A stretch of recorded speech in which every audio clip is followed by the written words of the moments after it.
Veuillez prendre note, les conseils prodigués sont à titre informatif seulement et en aucun temps ne remplacent l'avis d'un médecin. Certaines plantes peuvent interagir avec la prise de médicaments. Assurez-vous de consulter un professionnel et de bien vous informer.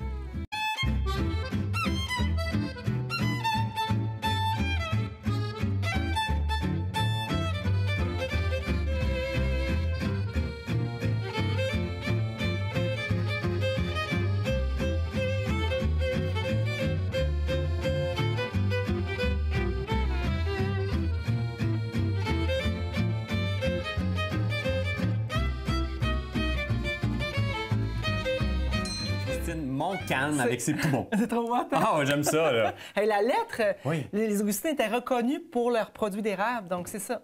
Tu as tenu ça dans tes mains, toi, oui, là. Oui, c'est ça, c'est wow, hein, vraiment. Oui. Et les poumons, oui. Dans un contexte où c'est humide, ils n'ont pas beaucoup... Tu sais, c'était vraiment une réalité, les pneumonies, tout ça, puis ils ne chauffaient pas beaucoup. Là, non, c'est ça.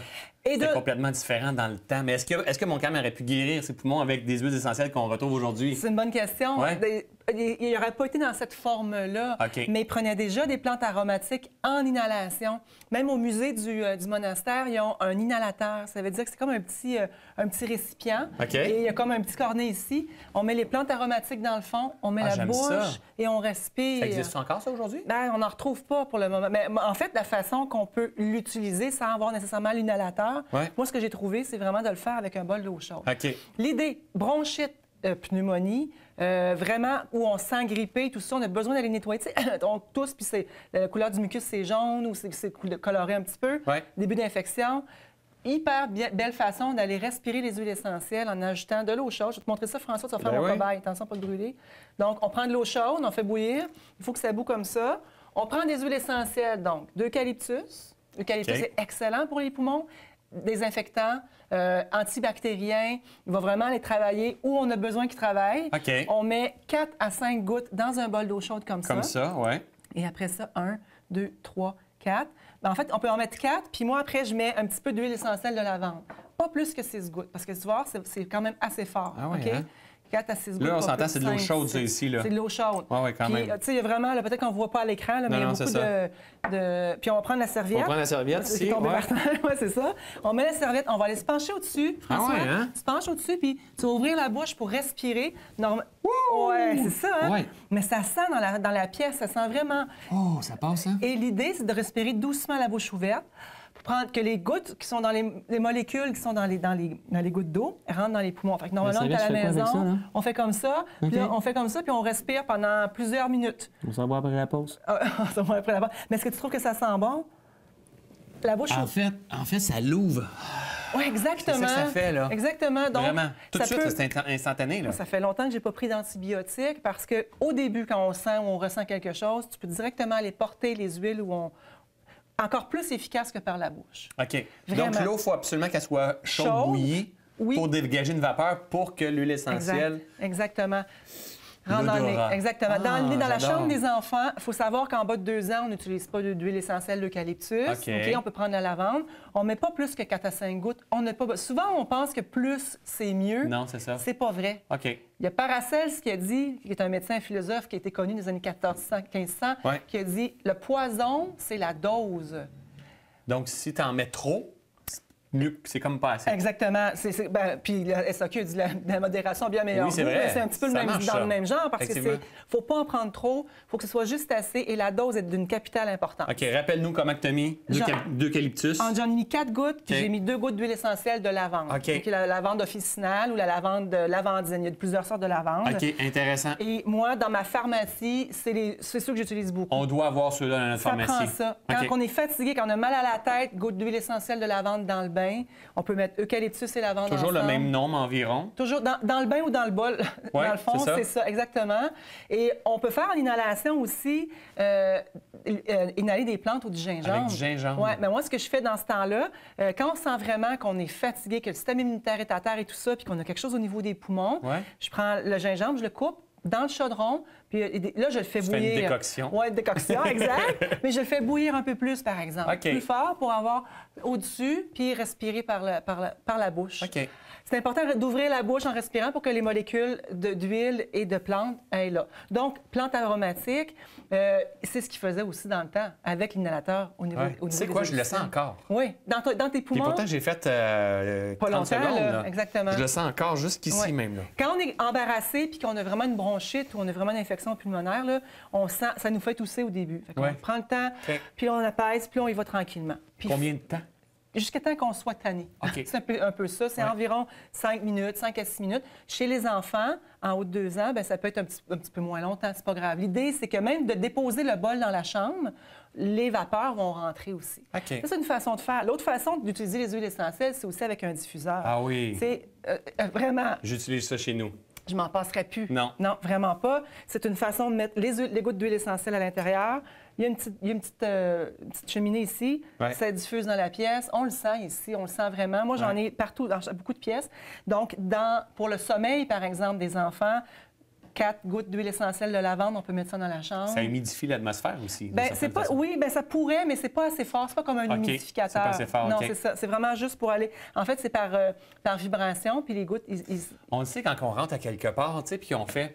ça sent bon. Quand tu rentres chez le spray dans la chambre de bain qu'on a tendance à mettre... Oui, ça, c'est... Et la différence de ça, tu as raison, c'est que c'est pas des plantes, c'est des fragrances qui sont créées en laboratoire. Tout à fait. Et de là, l'importance de commencer à regarder les ingrédients qu'on a dans nos shampoings, dans nos produits de soins, dans tout ce qui nous entoure, dans le fond du sac à vidange, parce qu'ils mettent maintenant des fragrances pour que le sac à vidange sent bon. Oui. Moi, je prends de l'huile essentielle d'eucalyptus dans le fond de ma poubelle. Tellement. Chaque fois que je rouvre la poubelle, ça sent... On a parlé aussi de mettre un petit peu une goutte d'huile essentielle d'eucalyptus dans la boîte de Kleenex. Quand tu tires la boîte de Kleenex. C'est une bonne idée. Rouleau de papier de toilette. Exactement. Ah oui, j'aime ça. C'est une belle façon d'utiliser. Sur les oreillers, la lavande, quand je suis allée au champ de lavande, ils recommandaient ça, quelques gouttes sur l'oreiller. Oui, puis ça l'aide le corps à s'apaiser. Se déposer. Est-ce que tu sais pourquoi c'est puissant, les huiles essentielles ou les odeurs? Parce que sinon, pas vraiment. Bien, parce qu'au niveau... Ici, on a 2 récepteurs au niveau du nez. On est très, très sensible. On a un cerveau reptilien. Au niveau de l'humain, là, ça travaille vraiment là. En respirant la molécule, ça s'est connecté. Donc, ça va vraiment faire une cascade physiologique dans le corps. Donc, de cause à effet. C'est-à-dire ce qu'on va ressentir, c'est pas parce qu'on le prend pas par la bouche. C'est la même chose. C'est un sens. Et le foie va le détoxiquer quand même. Exact. OK. Et les gens me demandent souvent, Christine, on devrait-tu prendre des huiles essentielles par la bouche? Et ma réponse, je te dirais, François, c'est vraiment pas vraiment. Non, on n'a pas besoin de prendre les huiles essentielles. Parce que c'est trop concentré, peut-être? Très concentré. Les huiles essentielles, là, pour faire une goutte d'huile essentielle de rose, on a besoin de 2000 pétales de rose. Oh! De là, l'importance de savoir que dans... Distiller, là. Distiller, ça veut dire... En minuscule, en fait, ça, c'est un minuscule, dans le fond. Hein? On met l'eau ici. On met le matériel botanique dans le chapeau. On fait chauffer. L'eau passe au travers des plantes. La vapeur. La vapeur passe au travers des plantes. Il y a un serpentin. Et on recueille par la suite ici. C'est ce qu'ils ont découvert en France à partir des années 1800, la meilleure façon d'aller distiller les huiles essentielles pour aller rechercher l'essence un petit peu invisible qui était là. Et c'est concentré, ça prend 300 kilos d'eucalyptus pour faire 1 kilo d'huile essentielle d'eucalyptus. Je vais te montrer. Imagine 300 kilos d'eucalyptus. Ça pèse quoi, ça? Ça pèse rien. Ça, c'est? C'est de l'eucalyptus. C'est de l'eucalyptus. Poussé dans mes jardins de cette année, en fait. Là. C'est beau. Deuxièmement, ça pèse rien, ça. Ça pèse rien. Imagine 300 kilos, c'est la pièce entière. Mais là, quand tu parles de 300 kilos, par exemple, c'est pas sèche. Non, c'est frais. C'est ça, c'est frais. C'est frais. Mais quand même, parce que l'eau est sortie. Si vous faites pousser d'eucalyptus et ça se vend dans les jardineries, quand on fait une inhalation, oui, on peut prendre l'huile essentielle d'eucalyptus, mais on peut aussi prendre la plante fraîche. Là. Ça sent tellement... Donc, ça prend de l'eucalyptus dans les jardins. OK. Ça pousse ici, là. Ça pousse ici. En fait, oui, mais il faut la ramasser comme moi. Elle ne passe pas l'hiver, c'est sûr. C'est une plante qui aime la chaleur. Non, mais tu la replantes à chaque année. Oui, exactement. Exact. C'est une annuelle. Fleur, là. Oui, exactement. Parfait. C'est intéressant. Ça. Donc, il faut savoir que les huiles essentielles, moi, personnellement, en tout cas, où j'ai étudié, tout ce que je vois, on n'a pas besoin de les prendre par la bouche. On les prend par la peau, en respiration aussi. On les prend dans les huiles herbales. Comme moi, dans mes huiles, j'ai aussi des huiles essentielles. Ouais. Quand on met pas des huiles essentielles directement non plus sur la peau. C'est une question contrairement à tes huiles herbales inspirées de la nature que tu fabriques. C'est ça. Le gras va aider l'huile essentielle à rentrer. Il y a une concentration. Cette semaine, là, sur Internet, j'ai eu un petit choc parce que j'ai vu un sirop qui était proposé par quelqu'un qui est dans le milieu naturel puis qui disait qu'un sirop par la bouche, 10 d'huile essentielle pure. C'est beaucoup. Oui, c'est beaucoup. Puis c'est pour ça que ça m'amène à dire, on n'a pas besoin de le prendre par la bouche.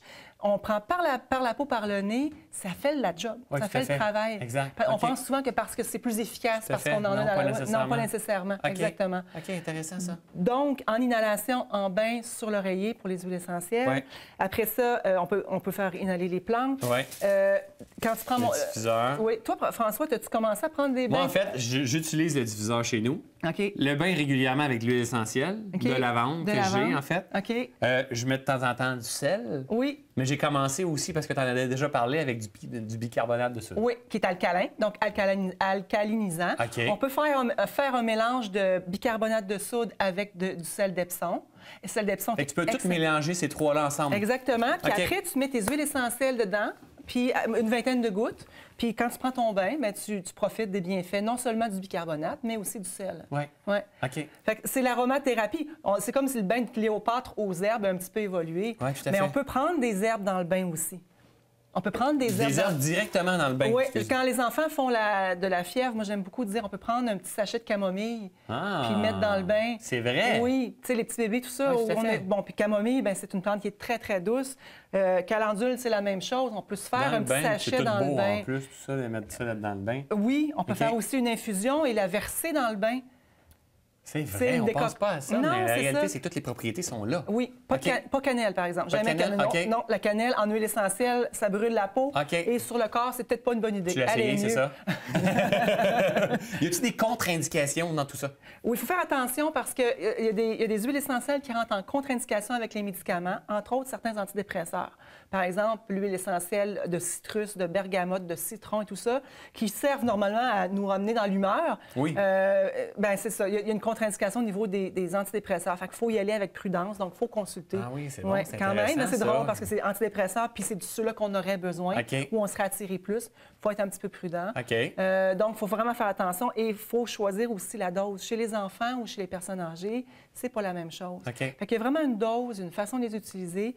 Aujourd'hui, on a parlé d'eucalyptus et de lavande. C'est quand même deux huiles qui sont universelles. On doit avoir ça dans la pharmacie. Qu'on retrouve ça partout. Oui, vraiment. Dans les magasins d'aliments naturels. Oui, c'est ça, exact. À Québec, dans la région de Québec, il y a la carotte joyeuse, la giroflée, il y a plusieurs... Bon. Avril. Et puis, posez les questions et découvrez-en une à la fois. OK. Une à la fois. Oui, c'est ça. Et aussi, ce que je veux dire qui est important, c'est que sur Internet, souvent, il y a beaucoup, beaucoup d'informations qui circulent. Il faut voir si c'est référencé. Tout est son contraire. Oui, il y a tout. On peut trouver de tout. Là, des miracles, du miracle au pas miracle. Ouais. Assurer que qui écrit, c'est référencé dans le bas. Ouais. Que si je dis, par exemple, que la lavande est bonne pour le système nerveux, bien, il y a des études qui ont été aussi supportées. Oui, tout à fait. Et toi, je sais que quand tu fais un article de blog ou tu crées quelque chose, tu es référencé tout le temps. Tu vas toujours chercher tes preuves, tes sources, puis ça, c'est ce que j'apprécie de toi. Oui, parce qu'on n'invente rien. Non, tout à fait. On ramène au goût du jour, là, mais on n'invente rien. Exactement. Je ne sais pas si Pat, notre chef, il cuisine avec les odeurs, lui, au travers. Oui. On l'a vu qu'il cuisinait avec les goûts, les couleurs et tout ça, mais les odeurs, penses-tu? Les odeurs aussi. Puis les plantes aromatiques sont extraordinaires. Donc, on va aller découvrir avec Patrick qu'est-ce qu'on a besoin de faire pour aller rechercher le plein potentiel des plantes. Il nous a préparé un thé de chai maison. Oh, wow.